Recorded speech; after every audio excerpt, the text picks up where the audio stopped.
后来乡亲啊，打来若是无照规定过大路，是会去用开罚单，罚款300块。9月份开始，全国路口安全大执法，若是随意过大路，或者是无行这个人行道，拢会互开罚单。台北市敢若是9月份的第一个礼拜，就开出着6000多张的罚单，其中有1/3拢是行人违规。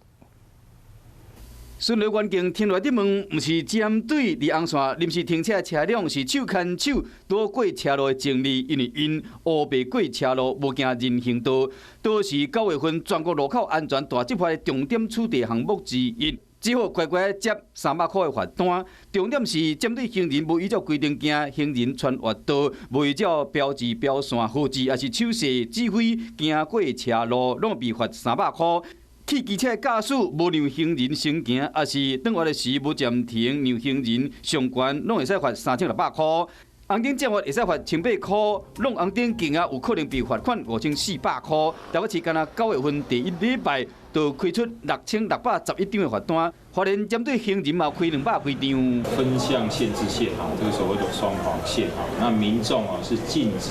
这个穿越这个道路。花莲的警方嘛真严，全国大执法，就是希望讲会使降低交通的违规所造成的伤害。